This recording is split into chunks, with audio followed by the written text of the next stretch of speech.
অভাবের কালো মেঘ আর মা বাবা হারানোর একরাশ শূন্যতা ঝুলছিল ঘরের চার দেয়ালে।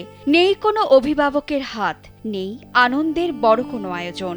জীবনের এমন চরম বাস্তবতায় দাঁড়িয়েও দমে যাননি বাগেরহাটের অদম্য কিশোর অরিত্র সরকার।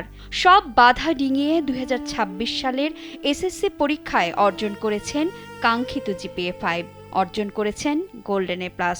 আমার বাবা পদ্মা সেতু উদ্বোধনের দিন মারা যায় এবং মা আমার ভাইয়ের যখন এসএসসি পরীক্ষা চলে তখন মারা যায়। আজ তারা যদি থাকতেন তাহলে আমার এই দিনটি উদযাপন করা হতো, কিন্তু তারা নেই বিধায় এই দিনটি আজ উদযাপন করা হয়নি।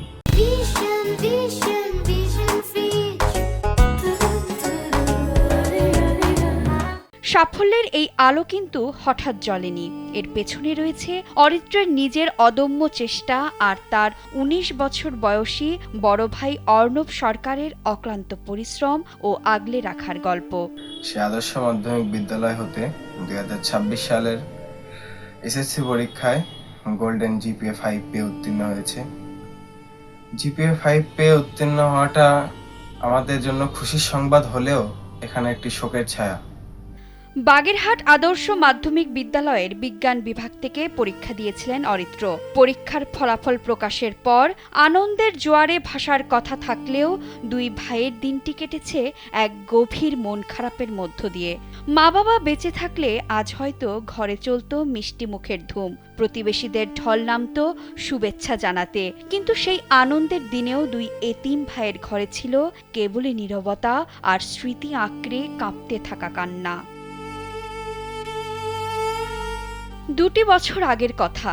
মুদি দোকানদার বাবা উৎপল সরকার মারা যান হঠাৎ করেই, আর তার কিছুদিনের মধ্যেই না ফেরার দেশে চলে যান মাও।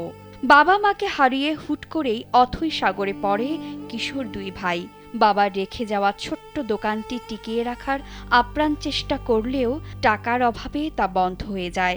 এরপর অস্তিত্ব টিকিয়ে রাখতে এবং পড়াশোনার খরচ চালাতে টিউশনি শুরু করেন বড় ভাই অর্ণব। পাশে থেকে যতটুকু সম্ভব খাবারের ব্যবস্থা করে দেন এক মাসি।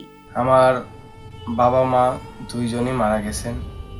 এরপর আমরা দুই ভাই টিউশনি করিয়ে আমাদের পড়াশোনা চালানোর পাশাপাশি বাবার একটি মুদি দোকান ছিল, যেটা দুই ভাই মিলে চালাতাম। অর্থের অভাবে এক পর্যায়ে আমরা দোকানটি বন্ধ করতে বাধ্য হই। এত অভাব আর কষ্টের মাঝেও স্বপ্নের সলতেটি নেভেনি অরিত্রের। মেধা আর সংকল্পকে মূলধন করে অভাবকে জয় করেছেন তিনি। প্রিয় শিক্ষক ও সহপাঠীদের সহযোগিতার কথা স্মরণ করে অরিত্র জানান তার স্বপ্ন ভবিষ্যতে একজন প্রকৌশলী হওয়া। অন্যদিকে ছোট ভাইকে বটবৃক্ষের মতো ছায়া দেয়া অর্ণব নিজেও এবার এইচএসসি পরীক্ষা দিয়েছেন। নিজের ভালো ফলাফলের প্রত্যাশার পাশাপাশি তার স্বপ্ন একজন আইনজীবী হয়ে নিপীড়িত মানুষের পাশে দাঁড়ানো। তবে দুই ভাইয়ের এই অমলিন স্বপ্নের পথে এখন সবচেয়ে বড় দেয়াল হয়ে দাঁড়িয়েছে চরম আর্থিক সংকট। অর্ণব অরিত্রের অদম্য এই লড়াইয়ের গল্প শুনে বাগেরহাট আদর্শ মাধ্যমিক বিদ্যালয়ের প্রধান শিক্ষক সুশান্ত কুমার রায় জানান, দুই ভাইই অত্যন্ত মেধাবী, তবে তাদের এই স্বপ্ন বাঁচিয়ে রাখতে এখন প্রয়োজন সমাজের বিত্তবান ও সরকারের উদার হস্ত। ২০২৬ সালের এসএসসি পরীক্ষার্থী, অত্যন্ত মেধাবী ছাত্র, বিজ্ঞান বিভাগের ছাত্র অরিত্র সরকার এবছর গোল্ডেন এ প্লাস অর্জন করেছে এবং কৃতিত্বের সাথে সে এসএসসি পাশ করেছে। অত্যন্ত মেধাবী ছাত্র ছিল এবং তার বড় ভাইও এই বিদ্যালয় থেকে মেধার সাক্ষ্য রেখে গেছেন। কিছুদিন আগেই তার বাবা মারা যায়। 1 বছর যেতে না যেতে তার মা মারা যায়। খুব একটা সংকটাপন্ন অবস্থায়, আর্থিক অনটনের মধ্য থেকে তাদের পড়ালেখা চালিয়ে যেতে হয়।